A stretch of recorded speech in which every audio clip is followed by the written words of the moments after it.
globalisée du 21e siècle. Enfin, la troisième aile, qu'est-ce que c'est? C'est la famille Trump et le lobby pro-israélien, puisque le gendre de Trump, qui s'appelle Kushner, qui a épousé Ivanka Trump, c'est un des principaux dirigeants de l'aile radicale précisément du lobby pro-israélien AIPAC. Tous ces gens cohabitent avec des jalousies, des rancœurs, des coups de gueule. Au milieu de tout ça, il y a un président qui n'a pas le contrôle de ses nerfs, qui tweet à n'importe comment, à n'importe quelle heure, et qui précipite le pays dans une crise continuelle. Simplement, Trump n'est pas fou, il a choisi cette manière de communiquer. Il pense qu'en étant constamment au cœur de l'actualité, il va se maintenir dans le cœur des Américains. Voilà, merci à vous, Luc Michel, pour votre analyse. Voilà, vous avez écouté avec nous les premiers décryptages de nos experts sur ce plateau. Mais nous allons d'abord, avant de continuer, prendre votre rubrique Les institutions en ligne avec Amanda Ndidi qui nous attend déjà depuis le plateau 1. Bonjour Amanda et bienvenue ce matin.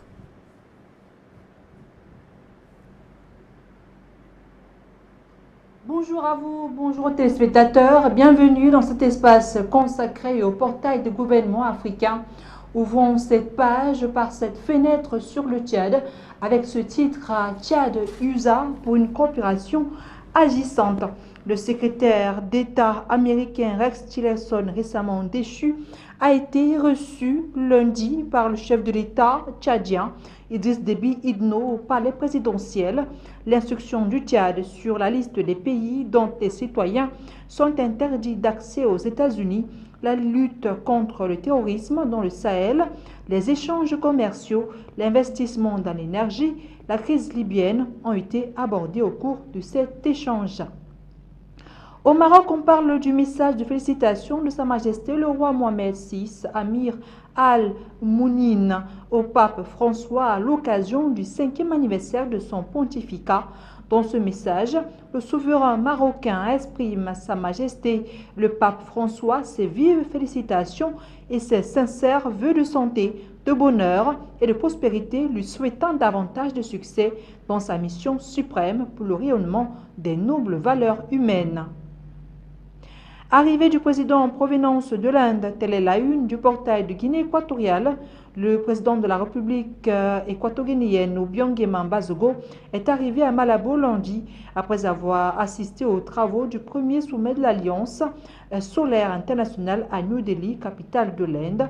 Au pied des pistes de l'aéroport, son Excellence Obiang Bazogo a été accueilli par le vice-président de la République, Teodoro Nguema Obiang Mangué, et certains membres du gouvernement, comme le ministre de la Sécurité nationale.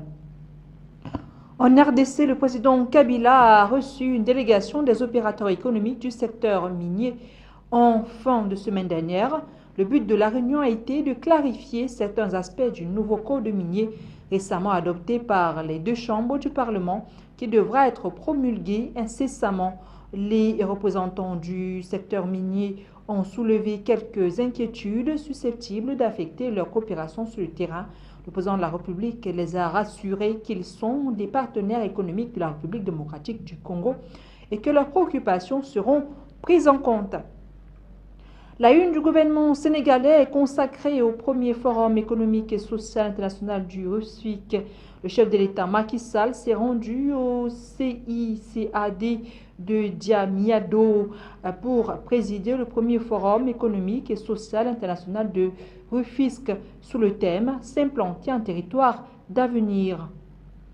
Au Burundi, on parle encore de la célébration de la journée de la femme sous les auspices du chef de l'État du Burundi. Et donc le Burundi s'est joint à d'autres nations du monde dans la célébration de cette journée internationale dédiée à la femme sous le thème « Acteurs ruraux et urbains ensemble transformant la vie des femmes ». Les cérémonies se sont donc déroulées en province de Kayanza, au stade de Kadouara, et rehaussées par la présence du chef de l'État, son Excellence Pierre Nkurunziza, et la première dame, Denise Nkurunziza. Journée de la femme également à l'honneur encore au Rwanda avec un message du président Paul Kagame à l'occasion de cette journée internationale de la femme, une journée à laquelle le président rwandais accorde assez d'importance car, dit-il, les femmes sont la pierre angulaire de la prospérité pour la société dans son ensemble, même dans les situations de conflit. et elles sont en mesure d'apporter une contribution unique à la paix et à la stabilité. Poursuivons par le Libéria où le président George Weah a assisté à l'ouverture officielle du mandat de l'honorable de la Cour suprême du Temple de la Justice à Monrovia, sa première apparition publique au Libéria. Le président Weah a été accueilli à son arrivée par le juge en chef Francis Kopro et les juges associés de la Cour suprême. On reste au Libéria où le président George Weah a retouché son gouvernement. De nouvelles nominations affectées au ministère de l'Intérieur. Les administrations de plusieurs comtés et districts ont également été retouchées. Au Ghana, le gouvernement développera des projets d'énergie solaire à grande échelle et accélérera le développement de solutions mini-réseaux dans les communautés hors réseau et insulaires pour l'éclairage, l'irrigation et d'autres activités économiques.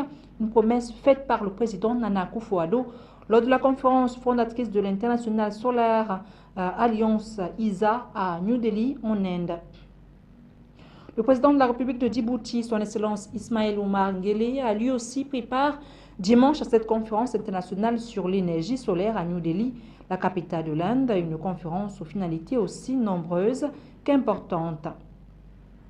Le portail du Niger affiche aussi pour sa part, à fin du sommet de l'Alliance solaire internationale assis à New Delhi, en Inde, le président Issoufou Mahamadou a regagné Niamey lundi. Le chef de l'État nigérien était accompagné dans ce déplacement, entre autres, de Oumoudou Mahamadou, ministre directeur de cabinet du président de la République, Madame Amina Moumouni, ministre de l'Énergie, et Madame Lamido Ousseini Assalamatou Bala Goda, ministre délégué auprès du ministre des Affaires étrangères. La conférence de New Delhi est également encore à l'ordre du jour du gouvernement togolais, d'où ce titre, l'axe New Delhi-Lomé se renforce davantage en marche dans des travaux du Premier ministre du premier sommet de l'Alliance solaire internationale. Le président Fonia Simbe s'est entretenu avec le Premier ministre indien Narendra Modi. Les deux dirigeants ont à cette occasion réaffirmé leur commune volonté de renforcer la coopération entre l'Inde et le Togo et de faire généralement de la coopération sud-sud un levier de développement. New Delhi, on en reparle au Burkina Faso. Le président du Faso, Marc Christian Kaboré, et son homologue du Ghana, Nana Akufo-Addo, se sont entretenus à New Delhi, en Inde. Cet entretien a porté sur les relations de bon voisinage entre les deux pays. Ils ont parlé non seulement du chemin de fer entre leurs pays, mais aussi de la situation entre les éleveurs Peul burkinabés qui sont dans la partie nord du Ghana. On apprend sur le site officiel du Kenya que le président Uhuru Kenyatta est au Cuba pour une visite de 3 jours. C'est dans le but de renforcer les relations bilatérales et notamment approfondir la collaboration et la coopération dans les domaines de la santé, du sport, de la culture, de l'économie bleue et du commerce entre les deux pays. Aux Comores, le chef de l'État Azali Assoumani a reçu en fin de semaine dernière au palais présidentiel de Bet-Salam les partis politiques qui sont soutenus la tenue des assises nationales, et le président de la République a appelé tous les partis politiques à s'unir encore davantage pour l'unité et la paix dans le pays. En Afrique du Sud, le président Cyril Ramaphosa a reçu un appel de courtoisie du président Lungu de Zambie. Le président Ramaphosa et le président Lungu se sont engagés à ce que l'Afrique du Sud et la Zambie continuent à travailler ensemble sur l'agenda commun de la région concernant entre autres la paix, la sécurité et l'intégration économique. Au Mozambique, le gouvernement rapporte que la construction du pont reliant Maputo au district de Katembe pourrait être achevée d'ici la fin du mois de juin de cette année. Et donc le projet dont la première pierre a été lancée en septembre 2012 comprend 184 km de la route reliant Maputo à la frontière de Ponta do Matuni. Et on apprend sur le site officiel de l'Angola que le chef de l'État, João Lourenço, a souligné hier mardi à Luanda l'importance des services de renseignement pour garantir la défense et la souveraineté de l'Angola. Le président João Lourenço a pris la parole lors de la cérémonie d'inauguration du chef du service national de renseignement et la sécurité, Fernando Garcia Miala, nommé donc lundi. Au Nigeria, le président Muhammadu Buhari a visité lundi l'État de Benue. Il a ensuite reçu Rex Tillerson, le secrétaire d'État des États-Unis, déchu hier mardi. Le président Buhari a ensuite approuvé la modification du droit d'acquise. Et puis, son vice-président, Osin Bajo, a présidé la réunion de l'équipe de gestion économique. En Côte d'Ivoire, le gouvernement lance le processus de simplification du traitement des actes du foncier, une annonce du ministre en charge de la construction, Claude Isaac T. En île Maurice, l'on parle du déjeuner d'État en l'honneur de son Excellence Shri Ram Nath Kovind, président de la République de l'Inde. Lundi, le président de la République de l'Inde, son Excellence Shri Ram Nath Kovind, est arrivé en île Maurice en tant qu'invité principal du gouvernement mauricien pour la célébration du 50e anniversaire de l'indépendance et du 26e anniversaire de la République de Maurice.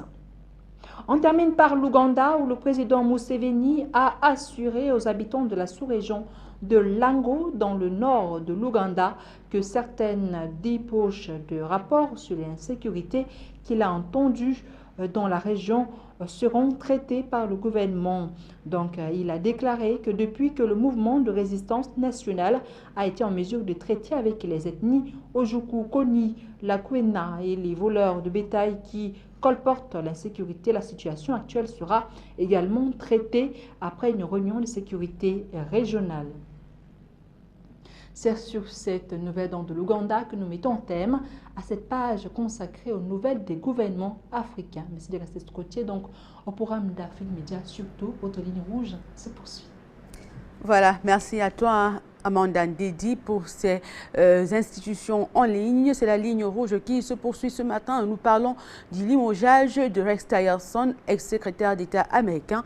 La tête du Tchad a-t-il pesé dans ce limogeage? Mais avant de continuer, nous vous proposons d'abord un autre temps d'arrêt, cette fois-ci pour prendre votre revue de la presse en langue anglaise, présentée ce matin par Regina Sando. Good morning and welcome, Regina. Good morning to you, Fallon, and all your invited guests here in the studio. Fellow viewers, thanks for joining us and staying with us. It's time for us to look at what's making news in the papers this morning. And we will begin with West African countries. And the first is the Guardian newspaper of Nigeria. And it reports that President Buhari yesterday disclosed a bill. And it states that Buhari dares the Senate vetoes electoral bill. The president disclosed that withholding of the assent to this Electoral Act of Amendment Bill of the 2018 law heightening tension in the political drama that could determine the outcome of next year's general election. The National Assembly had on February 14, 2018 passed the amendment with reordered sequences of the election, making the National Assembly first and the presidential last. Daily Observer Liberia has President Weah urges employment based on competence. President George Weah called his cabinet members and ministers to employ based on competence and not along party lines. He made this statement as he was celebrating his wife's 53rd birth anniversary. He also stated that cabinet ministers must employ based on competence and not on party lines since the government aims to bring change. The Sierra Leone Telegraph News says that Sierra Leone heads into runoff elections as coalition government looks likely. On Tuesday, 27 March 2018, the people of Sierra Leone will do it all over again. They will be going out to vote in what was announced by the country's chief electoral commissioner, Mr. Mohamed Nfah Ali Conte, as a runoff election. The runoff is a two-horse race affair between the ruling APC candidate, who polled 42.7%, Dr. Samura Kamara, and the opposition SLPP candidate Julius Mada Bio, who received slightly better with 43.5%. The Guardian Post of Cameroon is on the displaced Cameroonians in Nigeria. Registered refugees in Nigeria hit 20,000 according to the United Nations Refugee Agency. It reported on the 8th of March saying that a total of 20,291 people had officially been registered and were now living in Nigeria's Benue and Cross River states. They are comprised of people living in 9 communities. More on the Guardian Post. Let's move to East Africa with Daily Nation Kenya reporting Raila whips MPs to back Uhuru deal. ODM leader Raila Odinga has sought the support of his party MPs in endorsing last Friday's meeting with President Uhuru Kenyatta. Mr. Odinga urged the MPs not to be distracted by those positioning themselves for the 2022 general election. On the New Times of Rwanda, we have 26 heads of state to attend Free Trade Area Summit in Kigali. At least 26 heads of state and government are expected in Kigali next week for the signing of the African Continental Free Trade Area Agreement. The Minister of Foreign Affairs and Government spokesperson Louis Mushikawabu confirmed attendance of the extraordinary meeting during a news conference yesterday in Kigali. Daily News Tanzania leads with EAC cereal crops under threat. Fall armyworms, as they are called, have emerged as a new serious threat to over 80 crops as East Africa strives to control tropical and subtropical insects. The threat comes as millions of smallholder farmers in East African country, the East African region, have not yet recovered fully from last season's drought. New Vision Uganda reports Kampala pastor held over forgery. Police have arrested a pastor for alleged forgery of documents. The pastor Samuel Bashan, an associate pastor at Full Gospel Church in Makerere, is alleged to have forged letters of administration to acquire authority over the riches and properties left by his late wife, Dr. Agnes Namutebi, a former lecturer at Makerere University.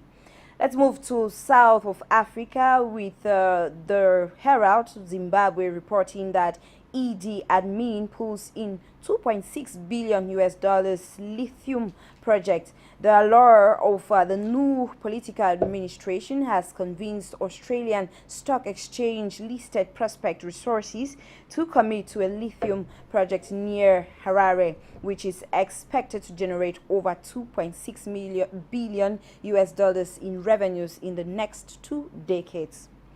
Another story from Zimbabwe, this time around on Sowetan Life. States hands off Mugabe, new Zimbabwean party wants. Zimbabwe's new Patriotic Front, NPF, says unwarranted attacks on former President Robert Mugabe by ZANU-PF are a threat to peace and stability.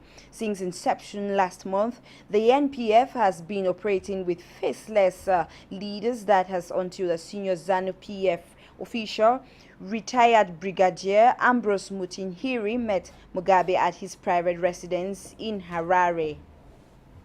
To north of Africa, Sudan Tribune highlights Sudan vows continued efforts to combating illegal immigration. Sudan's Foreign Minister Ibrahim Gandor has underlined his country's readiness to participate in international efforts to combating human trafficking and illegal migration. Still on Sudan Tribune, we have Egypt vows to support South Sudan's peace efforts. The Egyptian government on Monday vowed to continue supporting efforts aimed at restoring peace and stability in war-torn South Sudan. And out of Africa, let us begin with the New York Times of the USA. Trump fires Rex Tillerson and will replace him with the CIA chief Pompeo. President Trump on Tuesday ousted his Secretary of State Rex Tillerson, extending a shakeup of his administration 14 months into his tumultuous presidency and potentially transforming the nation's economic and foreign policy.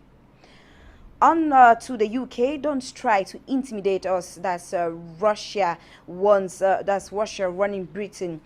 According to the Times of the UK, Russia warned Britain not to issue threats and groundless ultimatums as it defied a demand to account by midnight for the use of nerve agent in a Salisbury poisoning. Theresa May is expected to tell MPs today of plans to retaliate for the assassination attempt on a Russian double agent and his daughter last week. We have another story from the UK, but it is coming from the Japan news. Stephen Hawking has died. Stephen Hawking, whose brilliant mind ranged across time and space, though his body was paralyzed by disease, has died. The best-known theoretical physicist of time, Hawking wrote so lucidly of the mysteries of space, time, and black holes that his book, A Brief History of Time, became an international bestseller, making him one of science's biggest celebrities since Albert Einstein. On to the Japan Times with the lead Turkish Kurds seeking refugee status in Japan losing hope amid what critics call a flawed system. Kurdish asylum seekers have been calling for a UN action on UN to the Turkey's continued all-out attacks on Kurds in the northern Syrian town of Afrin. And last stop this morning is on China Daily News on the Winter Games. Sustainability key for 2022 Winter Olympics. Organizers say the event must leave a legacy for future generations, as this paper reports saying that the Olympic spotlight shifts to Beijing following the Games of Pyeongchang. The Chinese capital has beefed up efforts to produce a sustainable Winter Olympics come 2022. That's all I prepared for you this morning from the papers. I ask you to continue to enjoy the rest of the program with Fallon. Have a nice day. Merci à toi, Regina Sondo, pour cette revue de la presse en langue anglaise. Cap au standard, où on nous signale un autre appelant. Allô, bonjour, vous êtes sur la ligne rouge ce matin et vous avez la parole.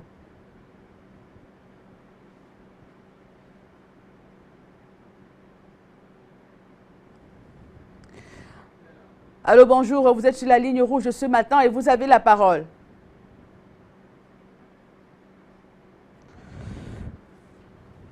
Allô, bonjour, pasteur Soir. Voilà, problème de liaison. Nous allons retourner ce matin du côté de N'Djamena où nous retrouvons M. Salif Kamaloff, vous qui êtes un N'Djamena et qui suivez de très près le dossier opposant le Tchad et ExxonMobil. Partagez-vous le point de vue de ce monsieur qui a appelé tout à l'heure de Jules, qui disait tantôt que si le discours de Rex Tillerson a été apaisant au Tchad, ce n'est pas dans le but d'améliorer la démocratie, la diplomatie américaine, mais tout simplement pour ses propres intérêt en tant que patron d'ExxonMobil.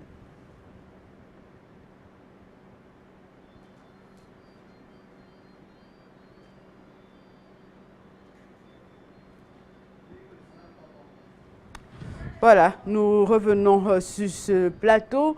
Nous parlons ce matin du limogeage de Rex Tillerson. Rex Tillerson qui a été limogé après sa tournée sur le continent africain. Monsieur Noura Sadio, je reviens vers vous.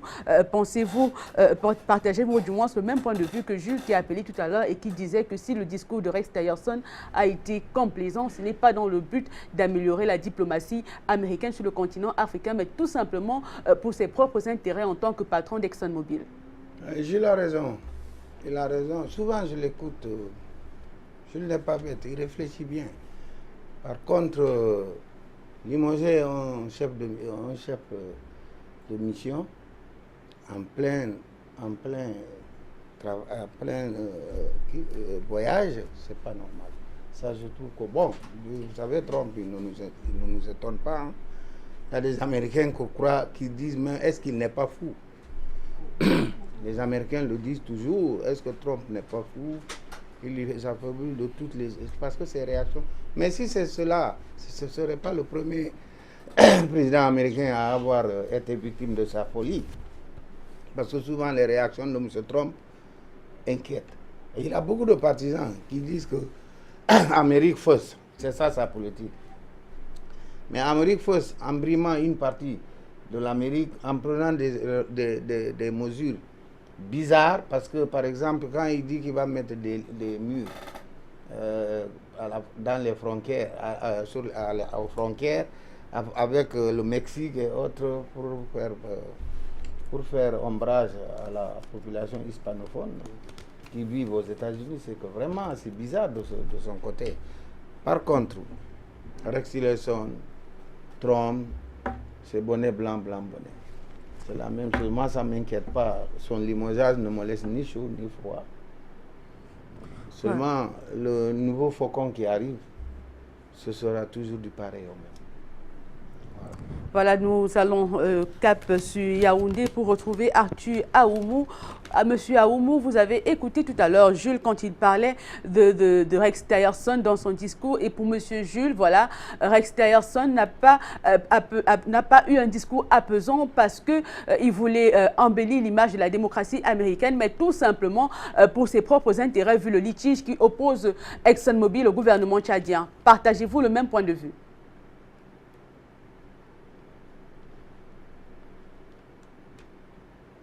Il y a un certain nombre de points de vue que je ne partage pas avec M. Jules. Premièrement, le fait que le Tchad ait figuré dans la liste des pays terroristes a été du fait du secrétariat d'État qui était animé par Tillerson. Parce qu'effectivement, son entreprise, Exxon, était en position inconfortable avec l'État tchadien. Parce que l'État tchadien lui avait fait un redressement fiscal juste et sensé. Et ça, cette multinationale du pétrole n'a pas du tout avalé cela. Et usant et abusant de sa position de pouvoir, par un tour de passe-passe, il a donc introduit dans le Tchad dans la liste des pays des pays soutenant le terrorisme islamiste international, ce qui est grossièrement faux. Et donc, ça a mené les États-Unis donc à prendre cette position officielle. Et maintenant, quand il arrive au Tchad, au lieu donc pour Trump qui pensait qu'il allait maintenant sommer le Tchad pour que le Tchad revienne les meilleurs sentiments, le Tchad dit que non, d'abord, on n'a rien fait. C'est vous-même qui avez déclaré un bon matin que nous soutenons le terrorisme islamique international alors qu'on ne l'a jamais soutenu. Nous le combattions et même très fermement et parfois au détriment et de nos hommes et de nos petits moyens financiers. Et c'est à vous de faire le travail. Mais quant au redressement fiscal d'Exxon, on ne revient pas là-dessus. Exxon doit nous payer rubis sur ongle. Voilà, c'est ce qui s'est passé. Et donc, à ce niveau-là, il n'a pas fait un discours complet. C'est simplement qu'au niveau de la Maison-Blanche, les États-Unis ont donc apparu comme un État inconsistant qui prend des décisions à la légère. Parce qu'un coup, vous dites cet État est un État terroriste, un coup, vous dites il ne l'est plus. Qu'est-ce qui s'est passé entre-temps? Il n'y a pas d'explication. Voilà donc l'un des éléments qu'on peut dire qui a déterminé le limogeage de Tillerson au niveau de la Maison-Blanche. Ce n'est pas parce qu'on a dit qu'il voulait dire que le Tchad est un pays démocratique alors qu'il n'est pas, alors qu'en réalité le Tchad l'est. Même si, bon, peut-être ça ne plaît pas à notre ami Jules. Et en plus, ce qu'il dit, il a quand même affirmé, quand même au effort, que le président tchadien se couchait régulièrement. Et que non, la position de panafricanisme qu'on veut lui faire croire, pour lui, il ne partageait pas et tout. Non, il faut quand même, on ne peut pas être d'accord là-dessus. Je regrette. Le fait que le Tchad ait combattu Boko Haram, il ne peut pas, lui et ceux qui pensent peut-être comme lui, ne peuvent pas nous faire croire qu'ils ne savaient pas que le Tchad ignore qui soutient Boko Haram. Et qui est derrière Boko Haram et quels sont les descendants de Boko Haram? Ce sont effectivement des sectes impérialistes et dont la France-Afrique y est dedans. Et ça également, il faut avoir du cran pour le faire. Et le Tchad a eu ce cran. Et donc le Tchad ne se couche pas. Le Tchad est allé combattre le terrorisme islamiste international au Mali. Et il sait très bien, et M. Jules et ceux qui pensent comme lui savent très bien les qui soutiennent, financent le terrorisme islamiste international au niveau du Mali et même du Niger. Or, si le Tchad se couchait, le Tchad ne pouvait pas oser envoyer et ses enfants et dépenser son argent pour aller au secours des peuples maliens et nigériens. Et donc, à ce niveau-là, on ne peut pas,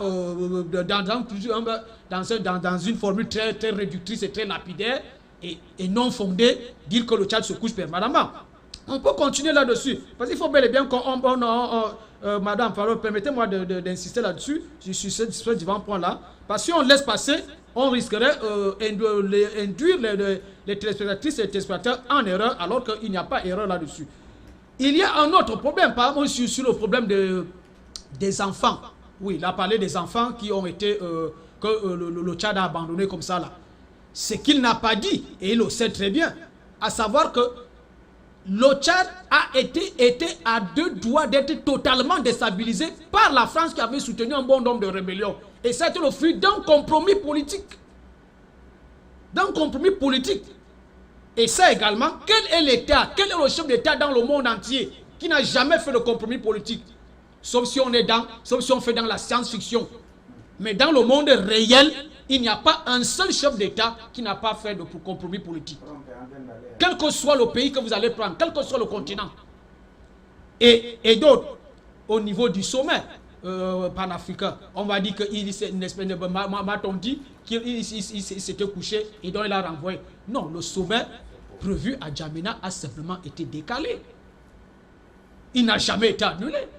Donc, vous voyez donc que quand on dit des choses pareilles, ça paraît séduisant, mais en réalité, on nuit. On nuit à la compréhension des téléspectateurs.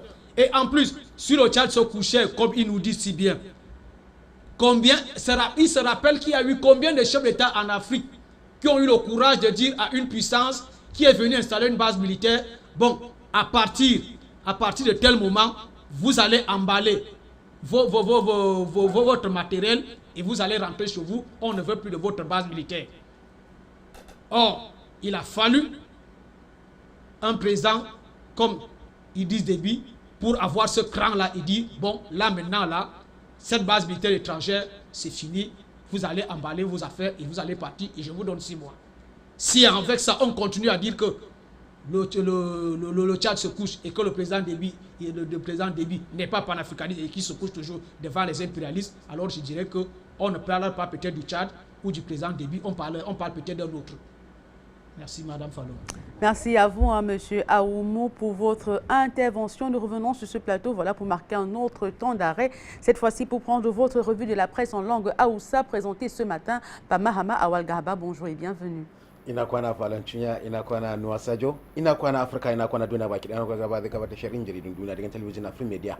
Za fata kuna mai daga can kasashen Saudiya an zanga jaridan ta Arab News ta mana da kuci ne akan cewar yanzu dai jaridan ta nuna cewa mai martaba sarkin Saudiya Salman ya yi kokari na ganin cewa dole ne ya yi kokari ya kafa wani kwamiti na musamman domin ganin cewa sun cimma burinsu wajen hada harkokinsu da bangaren tsaron kasar domin dakile ta'addanci a faɗin kasar ta Saudiya. Sai kuma mu ga jaridan ta Arab News ta biyu an ita ta bayani kan cewar jaridar ta yi tsokaci ne kan irin yadda kasar Iraki take na mata bukaci gudanar da zaben 'yan majalisar dattawa na kasar bayan ta jima tana fafatawa da kungiyar nan ta yaƙi na ta'addanci na Daesh a kasar. Sai kuma jaridan CNN Politics an ita ma ta mana bayani ta ce yanzu dai mai magana da ko mai nazarin siyasa na ƙasar Amurka Pompeo ya ce dai yana fata ya tattauna nazarinsa da yake yi da aka gudanar na cewa ƙasar Koriya ta Arewa za ta tattauna da ƙasar Amurka, kuma yana ce wannan bayanin da yana nema tattaunawa ya haifi da mai idanu.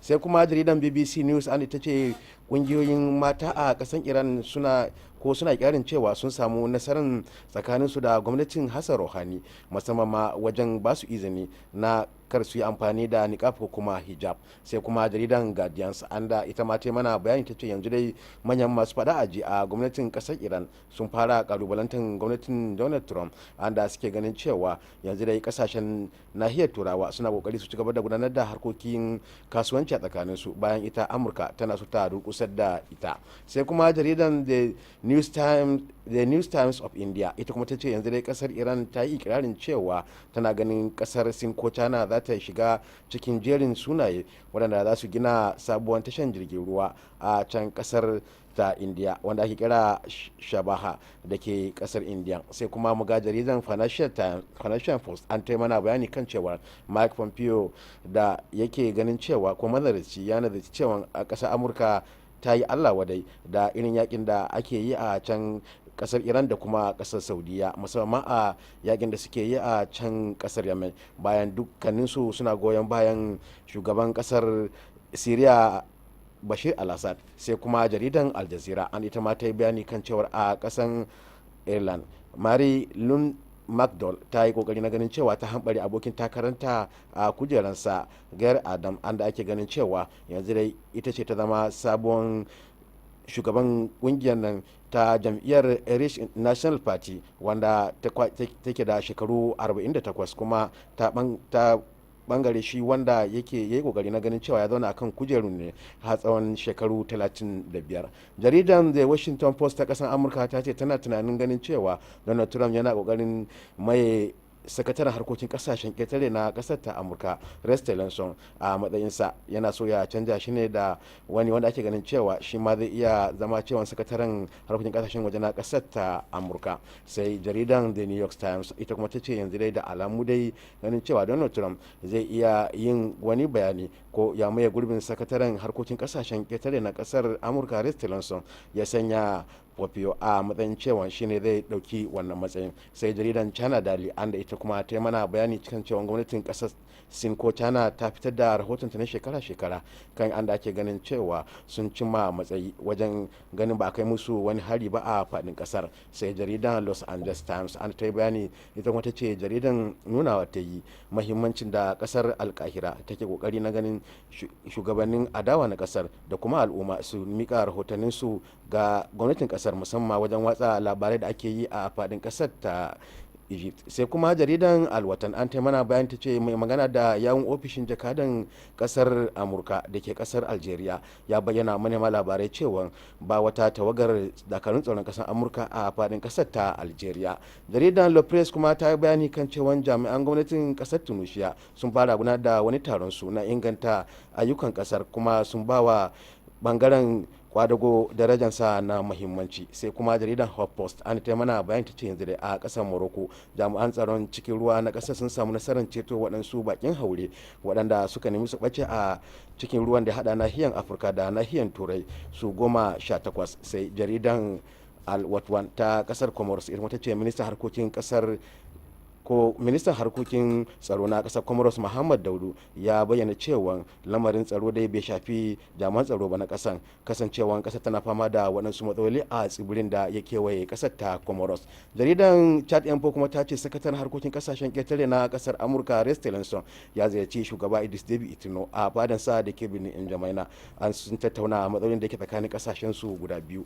Jaridan Cameroon Info kuma ta ce gwamnatin kasar jamhuriyar Kamaru ta hana wa tsohon ministan wuta da hasken ruwan da ruwan lantarki na ganin cewa yanzu dai ya karya yi bulaguro na fita daga cikin kasar ta jamhuriyar Kamaru har sai gwamnatin kasar ta gama binciken ta, in ji jaridan ta Cameroon Info. Sai kuma jaridan Cameroon Info ta biyu an ta ce shugaban jam'iyyar adawa na UNDP Bello mai gari ya ce zai fara gudanar da zagayensa a can jihar Arewa mai nisa domin ganin cewa ya samu tagomashi na zaben da za a yi na 'yan majalisar dattijai a ranar 20 ga watan Maris 2018 nan da muke ciki. Jaridan Anyamai kuma ta ce a kasar Nijar yanzu dai an halaka waɗansu janabomin kasar guda 3 a arewacin birnin Yamai, an da ke ganin waɗansu 'yan bindiga ne suka musu kwantan bauna. Jaridan Alomai kuma ta ce yanzu dai babban bankin kasashen Afirka ta yamma ya fitar da wani rahoton sa na wannan shekaran cewa kasashen nahiyar Afirka sun yi kokari na ganin cewa sun samu tagomashi wajen samun kudaden su kashi 3.8 a shekarar 2018 da muke cikin nan.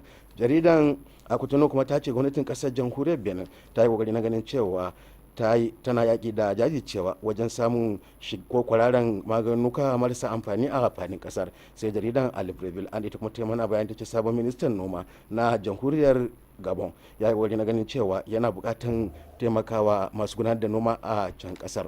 Karshen sharhin jaridun kenan wani garba na kawo muku da gidan talabijin na Premier Media TV, sai kuma gobe da yawan lokuta ku sake samu da wani sabbin jaridu. Ku ta lafiya, addu'a da kuke ba don cinya gare ki. Merci à toi, Mahamagaba Awal, pour cette revue de la presse en langue Haoussa. Voilà, c'est la ligne rouge qui se poursuit ce matin et nous venons de recevoir un message de la part de Delphin Mouipundu.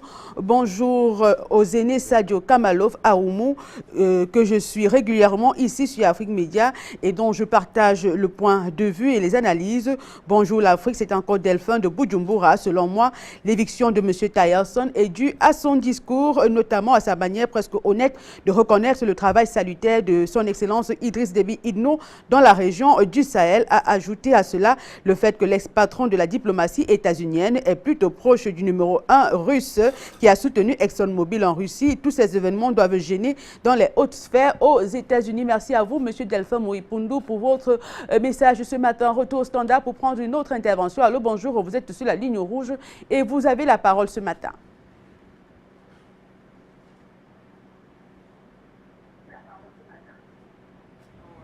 Oui, bonjour Afrique, bonjour Africa Média. Je commence d'abord, l'Afrique a été détruite par les Africains eux-mêmes. Parce qu'aujourd'hui, les Africains sont en train de parler de crise, la chute du pétrole, ça c'est pas une raison. Le pétrole a été sorti en Afrique, ça a plus de 20 ans au Congo et les autres pays. C'est maintenant que vous allez parler de la chute du pétrole qui a amené le crise dans le pays. C'est ça qui a amené le galère dans le pays, ça c'est pas une raison. On ne peut pas croire ça. Le pétrole est sorti plus de 20 ans, plus de 15 ans, plus de 18 ans. Mon région d'Afrique centrale le plus riche. L'argent du pays a été détourné par le proche des régimes. Tous les régimes qui sont en Afrique centrale, ce sont eux qui détournent le pays, qui maltraitent le pays. Ça, c'est connu. La Côte d'Ivoire aujourd'hui, regardez. Quand la France a déjà tué tout, maintenant c'est vers le problème. La Côte d'Ivoire a été tuée par la France. Ça, c'est connu. Toute l'Afrique a été détruite par les Africains eux-mêmes. On ne peut pas donner le réseau aux Occidentaux ni à la France. La France ne vient pas prendre avec la main. Et la personne aille vers la France. Vous voyez, je vous demande de continuer à travailler normal parce qu'on est en train de subir ce qui se passe, c'est pas bon. Nous sommes nés dans un continent très riche, dans une sous-région très riche, dans un pays pétrolier. Mais nous sommes malheureux. Pourquoi? Pourquoi? Le monde entier a été construit par le biais d'Afrique. L'Afrique qui a construit le monde entier. Le monde entier sont devenus riches grâce à l'Afrique. Mais nous, on a quoi à manger? Ça, c'est impossible, c'est pas normal. C'est pas normal, je vous dis franchement. Revenez à la normale, c'est la péché qui est en train de nous faire souffrir ici en Afrique centrale. C'est le seul région qui ne travaille pas normal. Que les populations locales sont maltraitées, c'est là en Afrique centrale. Dans le 6 pays de semences, les gens n'ont pas de droits. Quand tu n'es pas proche de la pouvoir, ou tu n'es pas un enfant d'un cadre, ou tu n'es pas un parent de ministre, toi tu es maltraité, ça c'est en Afrique centrale, dans le zone semences. Aujourd'hui, dans le zone semences, il y a des gens qui souffrent. C'est pas normal. L'endroit le plus riche du monde, c'est l'Afrique centrale, c'est le zone semences. Pourquoi nous allons souffrir d'aller chercher la vie ailleurs? Au moment où nous sommes nés dans un continent sur des jeux très riches. Hein? Le bois, cacao, or, palmier, pétrole. Hein? Dans les 3 pays d'Afrique centrale, il n'y a même pas 2 millions de population. Guinée équatoriale, Gabon, Congo, Brazzaville, il n'y a même pas 10 millions de population. C'est le pays le plus risqué de tous les pays. Hein? Regardez le Cameroun, le bois et les autres. Regardez Tchad, le pétrole est quoi? Et aujourd'hui, la population le plus maltraitée, c'est la population d'Afrique centrale. Pourquoi?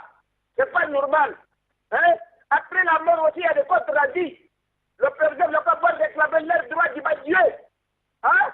Pourquoi nous allons souffrir dans cette bien, ça appartient à tout le monde. Ça ne appartient pas que le citoyen est proche de la régime, non. Une population locale a des droits dans le pays parce que le bien du pays, ça appartient à tous les citoyens. Merci à vous, monsieur, pour votre intervention. Nous restons toujours au standard, mais cette fois-ci, cap au Gabon, pour prendre un appel de monsieur Ndong qui nous appelle ce matin. Bonjour, monsieur Ndong, vous êtes sur la ligne rouge et bienvenue.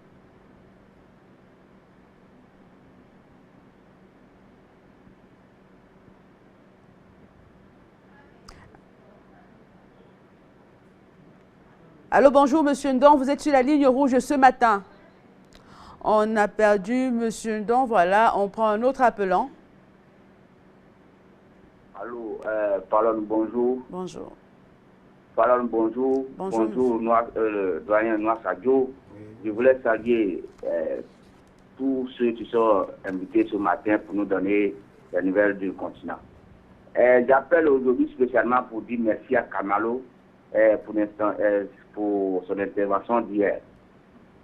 Madame Palon, je voulais dire une chose. Depuis 1960, nous étions avec l'armée française en Afrique francophone. Il y a eu combien de présidents qui ont été tués par la France? On ne connaît pas le nombre. Il y a eu combien de populations qui ont été tuées par la France? On ne peut pas compter. Dans mon pays, il y a plus que 4 000, 6 000 morts. De 2002 à 2011. Vous voyez aujourd'hui, si tu as pour ami à un voleur, tu deviens voleur.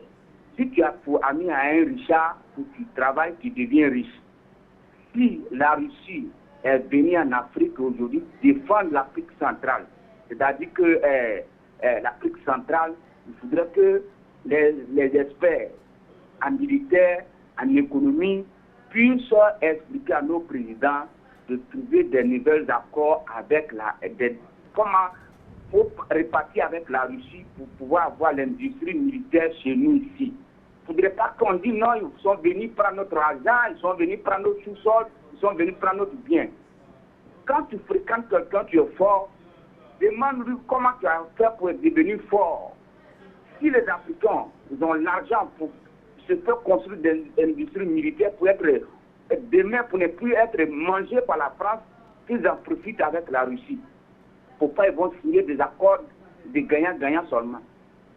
La Russie, tu viens chez nous, nous avons problème de sécurité. Est-ce que tu peux nous aider à construire notre système de sécurité? Oui, ils implantent vos usines. Pourquoi on dit non, ils viennent chercher l'argent? La Russie n'est pas un continent pauvre. La Russie n'est pas un continent où les dirigeants sont des voleurs comme la France. La Russie ne vient pas en Afrique pour voler. La Russie ne vient pas en Afrique pour assassiner nos présidents. C'est à nos présidents de trouver des accords de partenariat juste avec la Russie. Tu peux nous défendre, tu peux assurer notre sécurité. C'est pour cela aujourd'hui, ce matin, j'appelle pour dire merci à Kamalo. Hier, tu as fait l'intervention, vraiment, tu m'as plu. Sinon, depuis hier, avant-hier, tout ce que le panéliste dit sur la Russie, moi, je ne suis pas d'accord. Parce que moi, je ne sais pas, tous les pays qui ont fait l'URSS, la Russie en a tué combien de présidents là-bas? Je pense 0. Donc la Russie n'est pas là pour tuer les présidents. La Russie est là pour donner la sécurité au monde. Donc si la Russie vient en Afrique, imposez votre coopération avec lui. Si c'est l'armée que vous voulez, demandez-lui de vous construire des systèmes militaires, des écoles militaires, hein, ou bien des écoles d'armement nucléaire. Ça dépend des Africains noirs. Ça dépend. La Russie ne vient pas pour vous voler. La Russie ne vient même pas ici à cause d'une richesse. Parce que la Russie, c'est un continent qui a l'argent, qui a toutes les richesses que les Africains ont aussi. Donc, je pense que si la Russie vient en Afrique, les dirigeants africains doivent s'asseoir, demander à la Russie de lui faire le système militaire pour que l'Afrique soit armée et avoir le droit de veto. C'est tout ce que je demande aux présidents, aux dirigeants africains. Sinon, la Russie ne vient pas pour tuer nos présidents, ne vient pas pour nous voler, ils viennent vers nous pour nous donner la sécurité. Pour cela, je dis. Voilà. Merci à vous, hein, monsieur, pour votre intervention. Ce matin, voilà, nous allons marquer un autre temps d'arrêt, voilà, au cours de cette matinale pour prendre votre revue de la presse en langue espagnole présentée ce matin par Rosimone. Buenos días, señora. Buenos días, Falon Mía. Buenos días a sus amables invitados. Buenos días a todos y bienvenidos en esta rúbrica de Línea Rouge dedicada a la revista de prensa del mundo hispanófono. Sin perder tiempo, como siempre, vamos a empezar por parte de África, precisamente con Guinea Ecuatorial, donde la página oficial de la República titula en primera página sesión de trabajo del Comité Monetario y Financiero Nacional.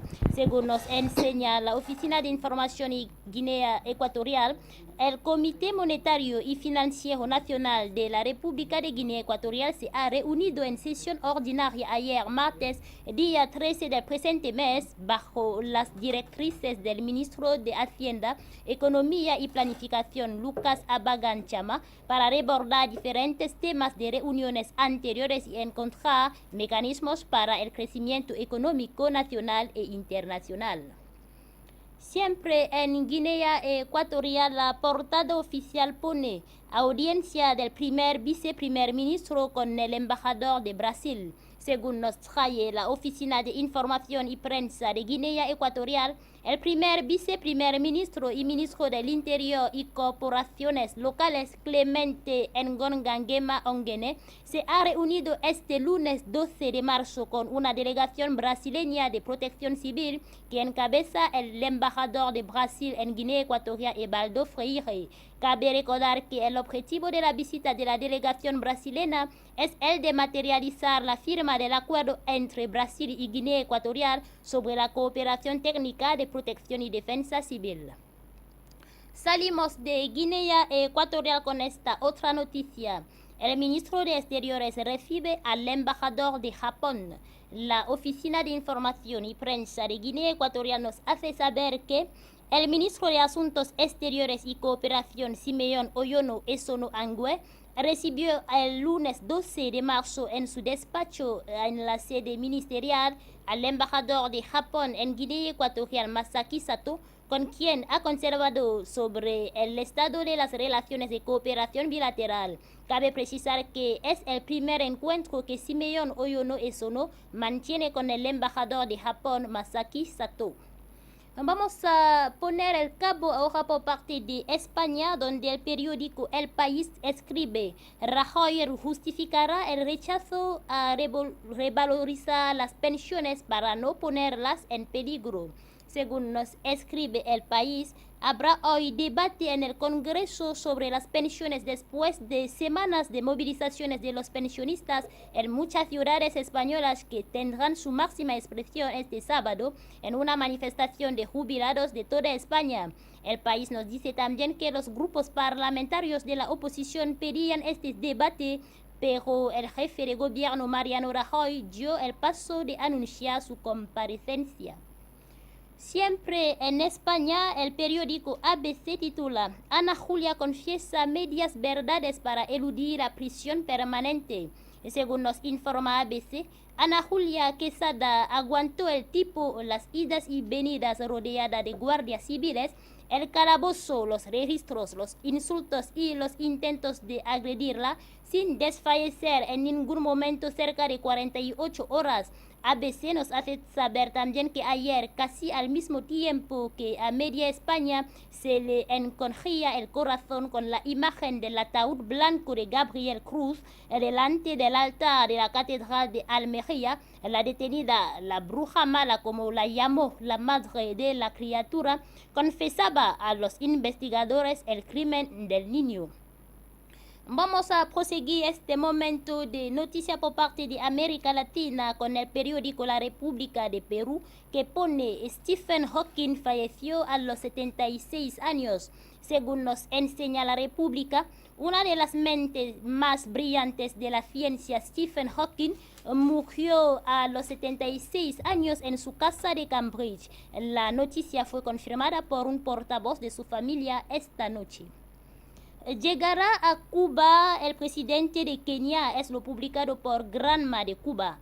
Según nos informa el periódico Granma, Su Excelencia Uhuru Kenyatta, presidente de la República de Kenia, llegará este miércoles a Cuba en visita oficial. Granma nos dice que durante su estancia en el país, el distinguido visitante sostendrá conversaciones oficiales con el presidente de los consejos de Estado y de ministros, el general de ejército Raúl Castro Ruz, y realizará otras actividades.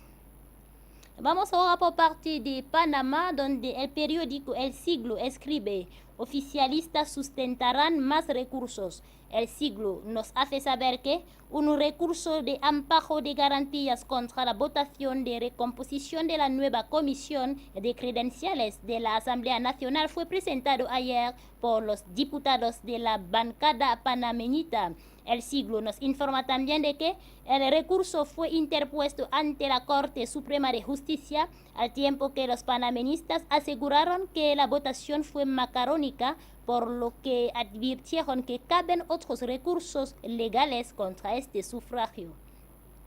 La Jornada de México, por su parte, menciona: Trump despide a Rex Tillerson. Según nos trae la jornada, Donald Trump despidió ayer a su secretario de Estado, Rex Tillerson, para reemplazarle con el halcón derechista y actual jefe de la CIA, Mike Pompeo, y nombró a Gina Haspel para ser la primera mujer en encabezar esa agencia de inteligencia, continuando con el cambio de personal sin precedente dentro de la Casa Blanca.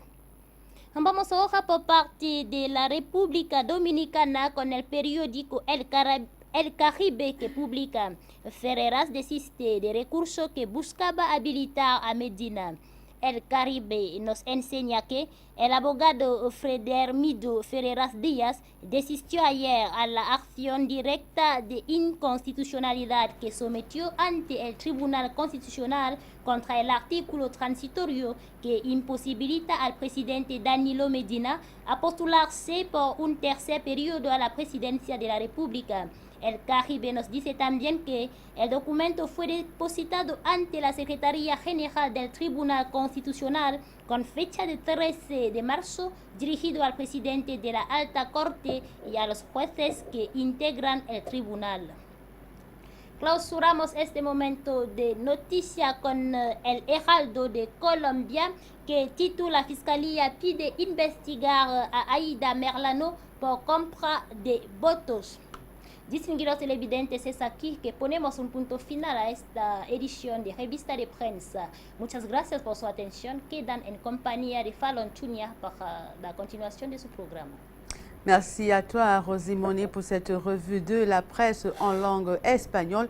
C'est la ligne rouge qui se poursuit ce matin. On parle du limogeage de Rex Tillerson, secrétaire d'État américain qui a été remplacé à ce poste par Mike Pompeo. Rex Tillerson a été limogé après sa tournée sur le continent africain. C'est la ligne rouge qui se poursuit maintenant ce matin.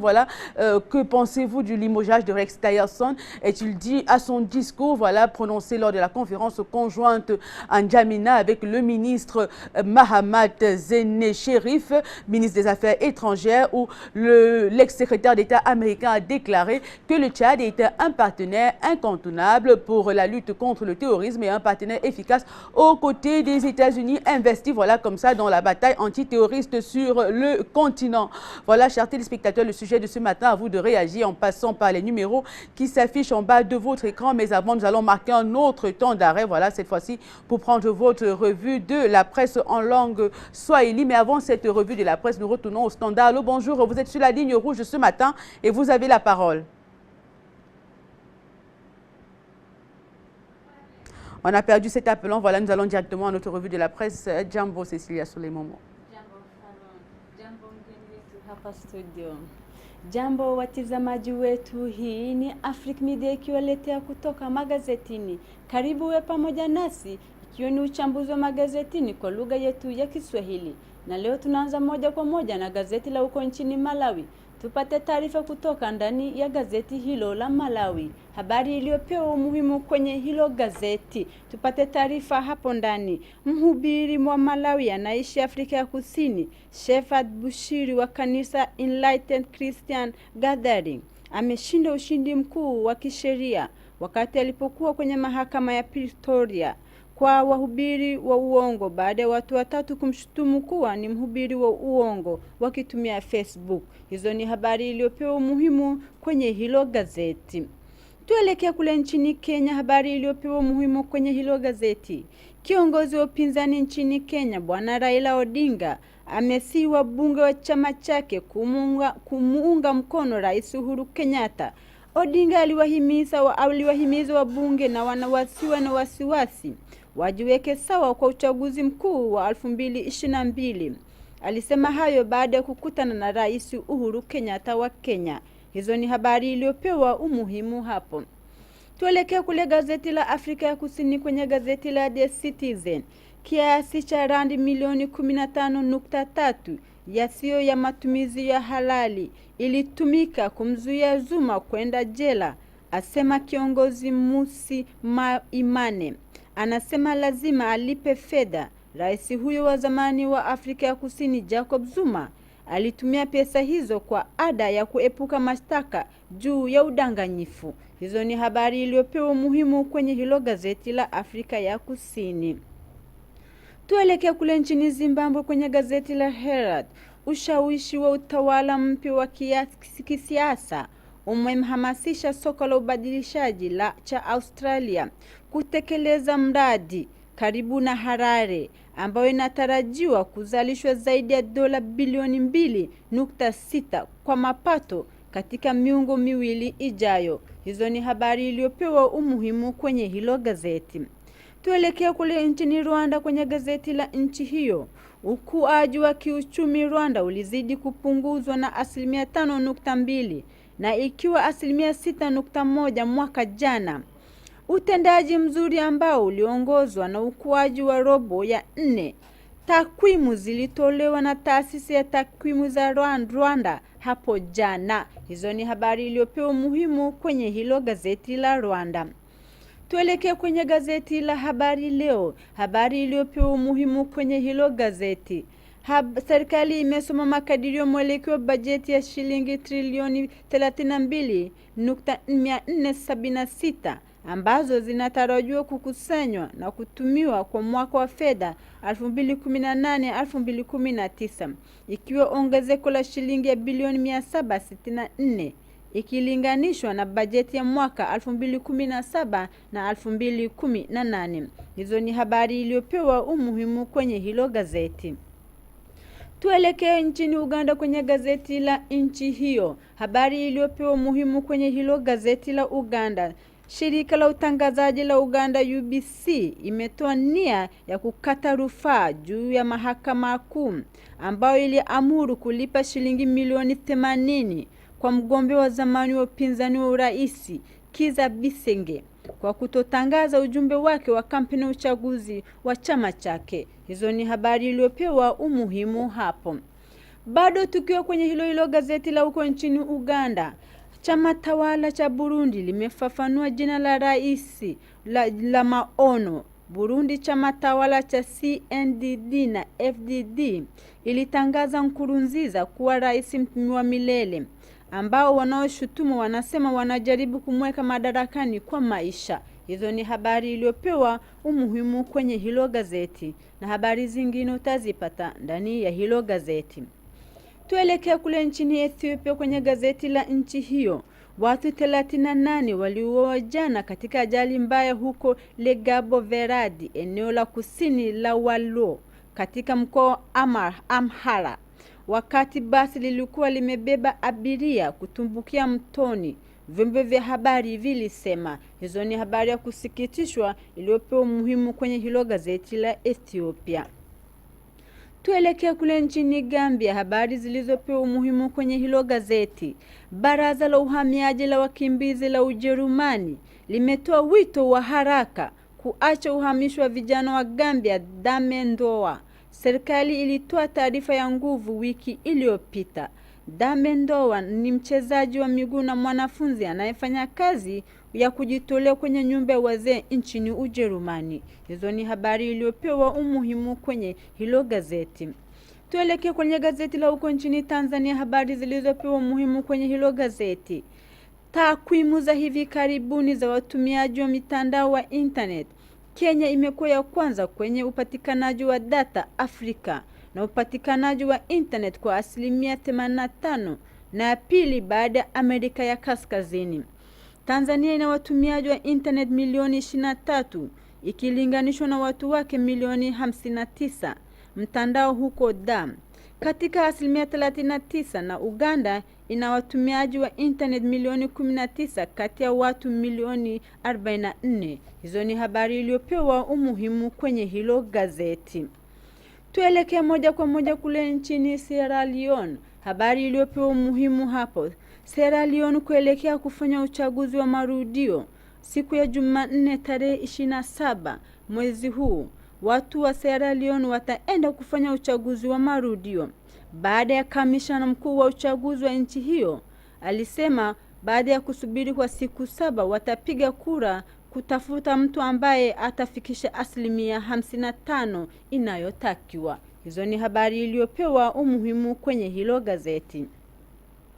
Tuelekea kule nchini Nigeria. Rais Muhammadu Buhari jana alifafanua kushikilia sheria ya marekebisho ya sheria ya uchaguzi wa 2018 na kuimarisha mkutano katika kasheshe ya kisiasa ambalo linaweza kuamua matokeo ya uchaguzi mkuu mwaka ujao. Hizo ni habari iliyopewa umuhimu kwenye hilo gazeti. Tuelekee moja kwa moja kwenye gazeti la Arab News, habari iliyopewa umuhimu kwenye hilo gazeti. Profesa Stephen Hawking, mwanafisika maarufu duniani, amefariki dunia akiwa na umri wa miaka 76. Familia yake imetangaza. Mwingereza huyo aliyefahamika sana kwa kazi yake ya kisayansi kuhusu uwepo eneo katika anga za juu. Hizo ni habari iliyopewa umuhimu kwenye hilo gazeti. Tuelekee kule nchini Marekani kwenye gazeti la The Guardian. Rais wa Marekani Donald Trump amfuta kazi waziri wa mambo ya nje Rex Tillerson.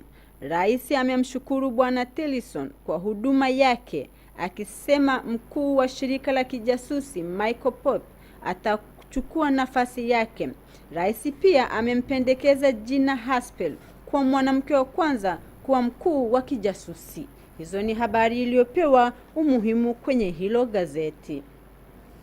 Mpenzi mtazamaji wa Africa Media, na huo ndio mwisho kutoka magazetini. Endelea kuangalia channel yako ya Pan Africa Media na kurisha kwa Fallon uwe naye kwenye kipindi. Merci à toi, Cécilia Souleimomo, pour cette revue de la presse en langue swahili. Voilà, cap comme ça, N'Djamena, pour retrouver Salif Kamalo. À vous, monsieur Kamalo. Aujourd'hui, on peut constater que malgré les petits couacs diplomatiques observés entre les États-Unis et le Tchad, la coopération reste quand même sous sa plus belle forme. Sous sa plus belle forme. Malgré toutes les difficultés diplomatiques qui résident entre les deux pays, mais le Tchad nous a démontré, et le Tchad est en train de démontrer le monde entier qu'effectivement les relations sont au bout fixe. Et ce qu'il faut retenir, il faut retenir quelque chose, parce qu'il y a un intervenant au nom de M. Jules qui parlait que le président Idriss Déby se couche, le Tchad se couche devant les autorités américaines. Bien avant l'arrivée même de M. Rex aujourd'hui, Trump avait appelé son Excellence Idriss Déby lorsque les problèmes, les discordances sont apparus entre le Tchad et également les États-Unis. Il a appelé au téléphone à 2 reprises.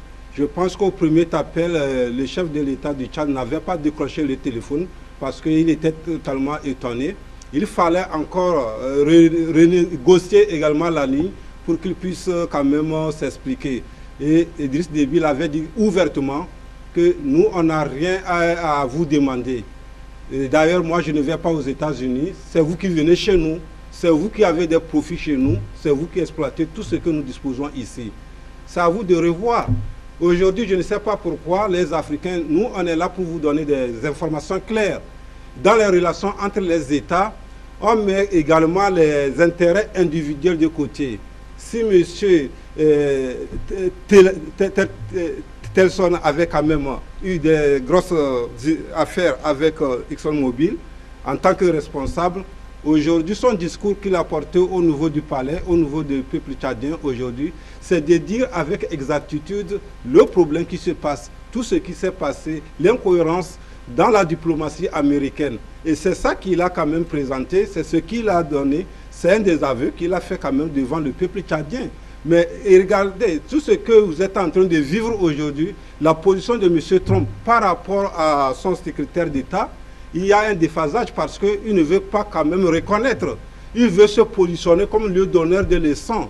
Alors qu'en matière de diplomatie, ce n'est pas le fait de faire 10 ans dans la diplomatie, 15 ans, 20 ans, qui prouve que vous êtes un manager diplomate. Vous pouvez faire une année d'expérience, vous pouvez faire quelques mois d'expérience. Ça dépend de la manière dont vous jugulez vos relations avec vos partenaires.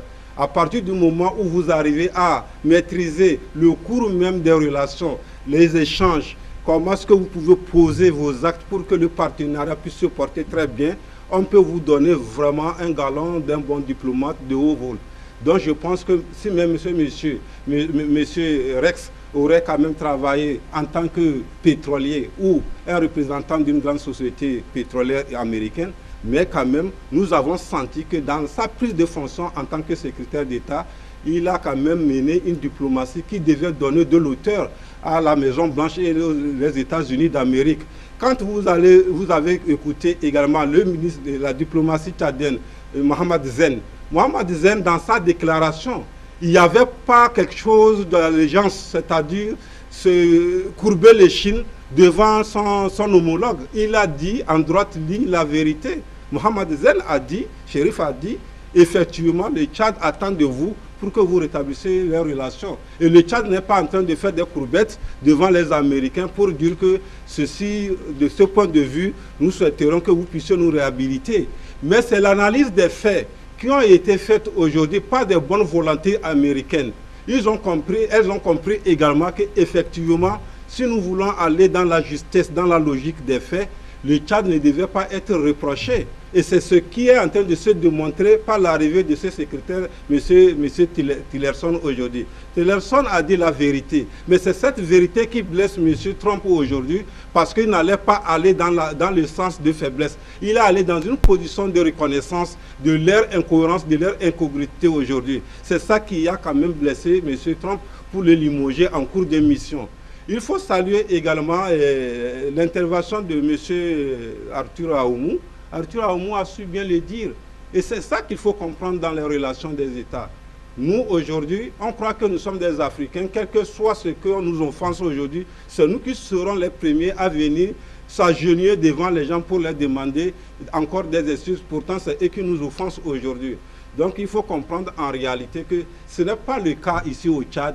Le Tchad a été, et le Tchad dans les échanges tête à tête avec son Excellence, Monsieur le Président Idriss Déby, et vous avez vu également la conférence de presse de ces deux grands hommes diplomates, vous avez compris que le Tchad est resté sur sa ligne droite en demandant aux États-Unis de réfléchir et de revisiter également leurs rapports. Monsieur Kamalo, nous allons mettre le cap sur Yaoundé. À vous, Monsieur Arthur Aoumou, en 1 minute. Aujourd'hui, on se rend compte que la négociation, voilà, le dialogue que prône Rex Tillerson a été l'une des raisons qui lui a valu son poste, voilà, de secrétaire d'État, parce qu'en Afrique, il a prôné une négociation avec la Corée du Sud, également la négociation. Aujourd'hui, peut-on s'attendre à ce que le nouveau secrétaire d'État américain, Mike Pompeo, puisse prôner la négociation, ou alors portera-t-il réellement la vision de Donald Trump qui est celle d'imposer les choses aux autres partenaires? En 1 minute, s'il vous plaît.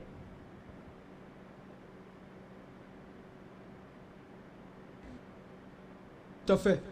Malheureusement, le président, le successeur de Tillerson sera contraint, effectivement, d'entériner ce que Tillerson a eu à poser comme acte, et dans la continuité de l'État et dans la continuité des relations entre le Tchad et les États-Unis, donc l'administration américaine est obligée de prendre acte des bases que Tillerson a posées, même si ça froisse leur amour propre.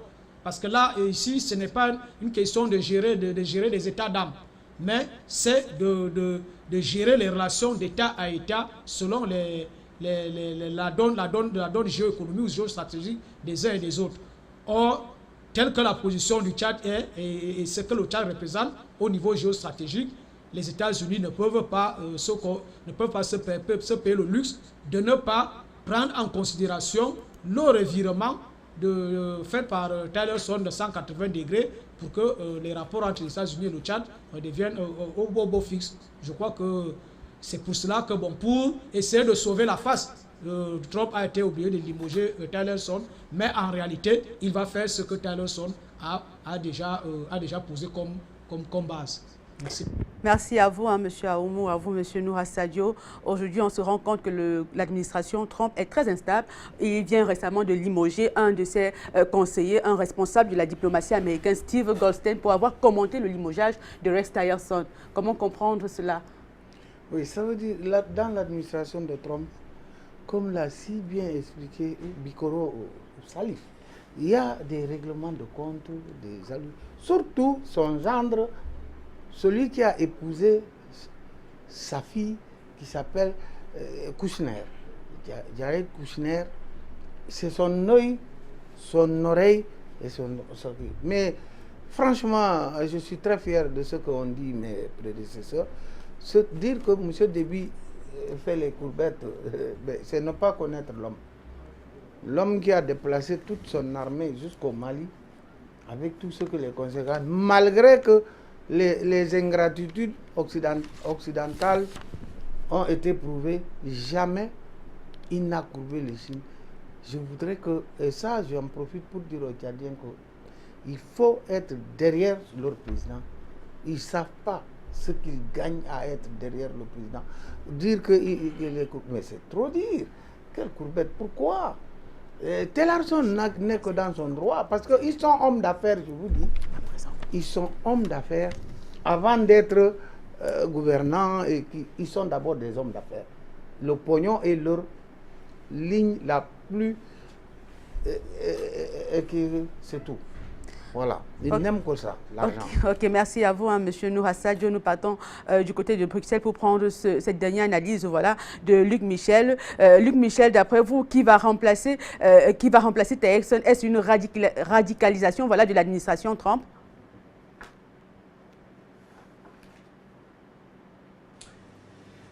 Il faut voir les conséquences maintenant. Elles vont avoir de l'influence en Afrique, mais partout dans le monde. C'est un durcissement de l'administration Trump, du régime de Trump, parce que c'est bien de ça qu'il s'agit. Trump, c'est une forme particulière du pouvoir américain. Tout d'abord, qui sont les figures montantes? Il y a Mike Pompeo, c'est l'ancien directeur de la CIA, c'est un russophobe acharné, c'est un anti-iranien acharné. Deuxièmement, il va être adjoint avec la fameuse Nikki Haley, qui partage la même politique. Nikki Haley, si vous la regardez, c'est la chienne hurlante de Trump au Conseil de sécurité des Nations Unies. On l'a même vu aboyer sur des représentants de pays en pleine réunion du Conseil de sécurité avec lequel elle n'était pas d'accord. Qui remplace Mike Pompeo à la CIA? Là, c'est encore pire, c'est Gina Haspel. Qui est Gina Haspel? Tout d'abord, elle a été la responsable depuis 2013 de ce qu'on appelle le service national clandestin de la CIA. De quoi s'agit-il? Il s'agit des opérations de la CIA aux États-Unis même, ce qui est interdit par la Constitution américaine, mais il s'en moque éperdument, puisque c'est le FBI qui est compétent. Elle a ensuite été impliquée dans le fameux scandale des prisons secrètes de la CIA en 2013, organisant notamment l'une de ces prisons qu'elle dirigeait elle-même en Thaïlande, où on appliquait le fameux waterboarding, c'est-à-dire la torture par l'étouffement sous l'eau. Cette torture par l'étouffement sous l'eau, elle a été déclarée légale et valide par la Cour suprême, la Cour constitutionnelle américaine. Mais ça ne s'arrête pas là. En 2005, Gina Haspel a déjà été impliquée dans un scandale de torture, d'enlèvement clandestin. Lorsque l'on a vu celle-ci arriver presque à la tête de la CIA où elle est maintenant, tout le monde s'est dit que la torture allait être généralisée par les services secrets américains. Quand on voit tout ça, la grande question, c'est quelle démocratie représentent les États-Unis? Comment peuvent-ils, osent-ils encore se montrer en parangon, en modèle de la démocratie et du parlementarisme, alors que c'est un État qui constitutionnellement a validé la torture, qui a des prisons secrètes, qui enlève des citoyens non américains dans le monde. Il y a un cas célèbre en Italie, des prisons secrètes, il y en a en Pologne, il y en a en Roumanie par exemple. Au sein de l'Union européenne et de l'OTAN, les gens de l'Union européenne ferment les yeux là-dessus. Eux aussi, de quel droit donnent-ils encore des leçons de démocratie, en particulier en Afrique, ou encore de droits de l'homme? Merci à vous, hein, Luc Michel. Voilà, nous sommes arrivés au terme de cette émission. Nous vous remercions, cher monsieur, pour avoir donné votre point de vue, votre analyse, voilà, pour avoir décrypté avec nous cette actualité sur ce plateau. Merci à vous, monsieur Noura Sadio. Merci à vous, monsieur Aoumou. Merci également à vous, monsieur Salif Kamalo, pour votre analyse ce matin. Nous remercions nos chers téléspectateurs qui ont été fidèles à cette émission. Nous remercions également monsieur Nathanaël Mbongwaka depuis le Brésil qui a participé à cette émission. Nous disons merci à toute la rédaction et toute l'équipe de production qui s'est mobilisée pour faire de cette émission un succès où nous vous donnons rendez-vous demain pour une autre édition de la Ligne Rouge à la même heure. Et d'ici là, restez fidèles à la suite de nos programmes sur Afrique Média, votre télévision panafricaine.